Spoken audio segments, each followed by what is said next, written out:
रिया अपने मम्मी सुमन और पापा विनोद के साथ दिल्ली में रहती थी। वह हर साल अपने मम्मी पापा के साथ गर्मी की छुट्टियों में नलियाल जाती थी। उसका नलियाल अलीगढ़ में है। एक बार की बात है, रिया के स्कूल की छुट्टियां पड़ चुकी थी। रिया अपनी मम्मी के साथ नलियाल जाने के लिए तैयार थी। विनोद को ऑफिस में काफ़ी काम होने की वजह से शाम को छुट्टी नहीं मिल पाई। दिन ढल चुका था। सुमन ने कहा, अब रहने दो, अब जाने का समय नहीं है। सुबह होते ही हम अलीगढ़ के लिए निकल जाएंगे। इस पर विनोद ने कहा, हमारे पास खुद की कार है। दिन ढल गया है तो क्या हुआ, हमें कौन सा वाहन बदलना है। रिया भी जिद करने लगी, मम्मा अभी चलो ना, मुझे अभी नानी के घर जाना है। रिया और विनोद के बहुत ही जिद करने पर सुमन जाने के लिए तैयार हो गई, लेकिन अंदर ही अंदर न जाने क्यों उसका मन घबरा रहा था। अब रात हो चुकी थी और इन लोगों की गाड़ी सड़क पर चले जा रही थी। रात की वजह से सड़क पर वाहनों का आना जाना कम हो गया था। विनोद कार चला रहा था। सुमन और रिया पीछे की सीट पर बैठे थे। जिस गांव में उन्हें जाना था वह गांव अलीगढ़ से करीब 20 किलोमीटर आगे था। वह अलीगढ़ पहुंच चुके थे। आगे का रास्ता कच्चा और सुनसान था। वहां कोई आता जाता भी बहुत कम था। गाड़ी अब कच्चे रास्ते पर चल रही थी। थोड़ी ही दूर चलने पर गाड़ी अचानक रुक गई। रिया ने पापा से कहा, पापा क्या हुआ, गाड़ी बंद कैसे हो गई। विनोद ने कहा, पता नहीं बेटा, उतर कर देखता हूँ। सुमन ने कहा, जल्दी देखिए और यहाँ से चलिए, कितना सुनसान रास्ता है, मुझे कुछ ठीक नहीं लग रहा।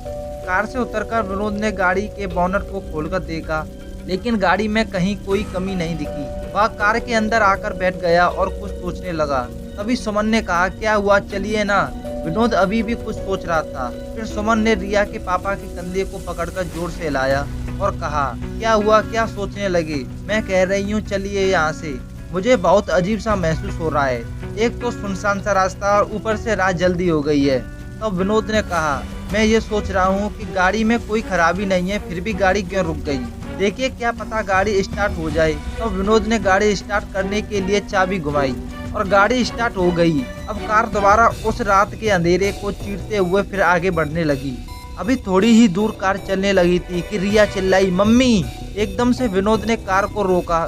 दोनों मम्मी पापा रिया से कहने लगे, क्या हुआ बेटा, क्यों चीखी। इस पर रिया ने कहा, पापा मुझे ऐसा लगा जैसे हमारी कार के नीचे एक आदमी और औरत आ गए हैं। विनोद ने कहा, नहीं बेटा, ऐसा कुछ नहीं है। अगर वह औरत आदमी हमारी कार के नीचे आ जाते तो हमें भी कुछ पता चलता, और वैसे भी रात बहुत हो गई है, मुझे नहीं लगता कि ऐसे में इस रास्ते पर हमारे अलावा और कोई होगा। रिया की आंखें डर से फटी हुई थी और वह कह रही थी, नहीं पापा, ट्रस्ट मी, मैंने देखा उन आदमी औरतों को। सुमन ने कहा, गाड़ी थोड़ी तेज चलाइए। गाड़ी की रफ्तार विनोद ने तेज कर दी। तभी कार के शीशे में विनोद को एक डरावना चेहरा दिखाई दिया। उस डरावने चेहरे को देखते ही विनोद का हाथ स्टीयरिंग से छूटा और गाड़ी का बैलेंस बिगड़ने की वजह से गाड़ी इधर उधर चलने लगी। जैसे तैसे करके विनोद ने अपने आप को और गाड़ी को संभाला। तभी सामने एक औरत और एक आदमी दिखाई दिए जो गाड़ी रोकने का इशारा कर रहे थे, लेकिन विनोद ने गाड़ी नहीं रोकी बल्कि गाड़ी की रफ्तार और तेज कर दी, क्योंकि अभी तक तो वह रिया की बात पर विश्वास नहीं कर रहे थे। और अचानक से उन दोनों आदमी औरतों का ऐसे कार के सामने आना और लिफ्ट मांगना एक अजीब बात है। विनोद तो पसीने से लथपथ गाड़ी को अंधाधुंध रफ्तार में भगाई जा रहा था। तभी ये क्या, वह आदमी और औरत जिनको विनोद ने पीछे छोड़ा था फिर सामने खड़े थे और गाड़ी रोकने का इशारा कर रहे थे। अब तो उन तीनों की जान मुंह को गई थी। अचानक सुमन का फोन बजा। हेलो, कौन।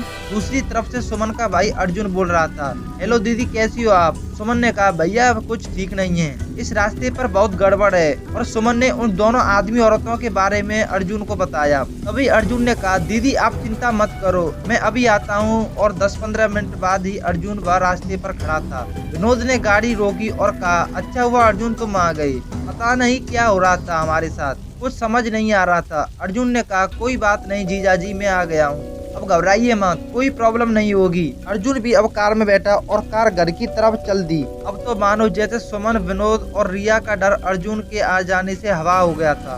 अब सब लोग घर पहुंच चुके थे। अर्जुन ने कहा, लाइए जीजाजी, कार की चाबी मुझे दीजिए, मैं पार्क करके आता हूँ, आप अंदर जाइए। विनोद ने कहा, ठीक है, और चाबी अर्जुन को दे दी।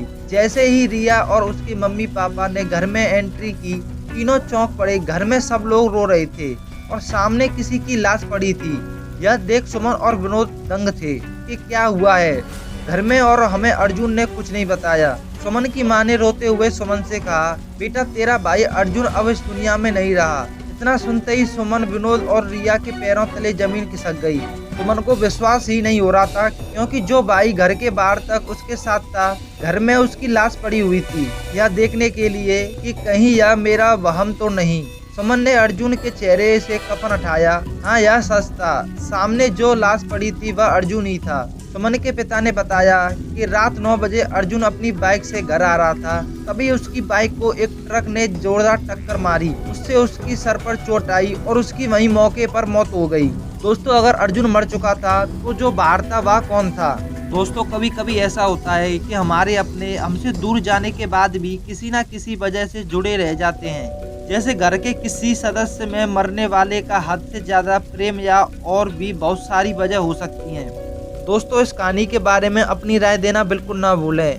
मैं फिर लौटूंगा अपनी ऐसी ही कहानी के साथ। तब तक के लिए ख्याल रखें। धन्यवाद।